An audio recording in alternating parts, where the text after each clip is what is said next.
हज़रत अबू बकर राजी रहमतुल्लाहि ताला फरमांदे ने कि मोमन दे दिल दे अंदर ईमान उस दरख्त की तरह है कि जिस दियां 7 टहनियां ने। सब तो पहली टहनी उस दे दिल की तरफ पहुँचती है कि वो दिल नूं ये पैगाम देंदी है कि दिल के अंदर अच्छा इरादा, खूबसूरत इरादा, नेक इरादा करना।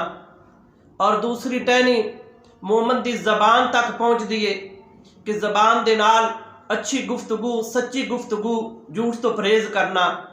और तीसरी टहनी फरमाया कि वो मोमन दे पाँव तक पहुँचती है कि पाँव दे नाल चल के अच्छे नेक काम करना, बाजमात नमाज अदा करना, मस्जिद के अंदर जाके क़याम करना।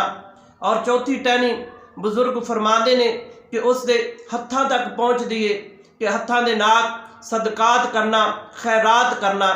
और पंजवीं टहनी बुजुर्ग फरमाते ने कि उस इंसान दियां अखां तक जाके पहुँचती है कि अखां दे नाल मुसर्रत चीज़ां नूं देखना, खूबसूरत चीज़ां नूं देखना, खाना काबा की ज़ियारत करनी, मक्कातुल मुकरमा की ज़ियारत करनी और मस्जिद नबवी की ज़ियारत करनी, कुरान करीम की ज़ियारत करनी, कुरान करीम की तिलावत करनी।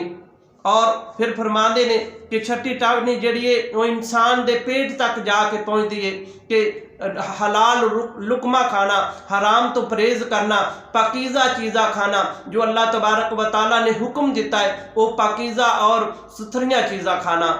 और सातवीं टहनी बुजुर्ग फरमाते ने कि इंसान दे नफ्स तक पहुँचती है कि हराम दी शहवत नूं कंट्रोल करना और शहवत नूं ख़त्म करके अपने नफ्स की हिफाजत करना, अपने नफ्स दे नाल जिहाद करना।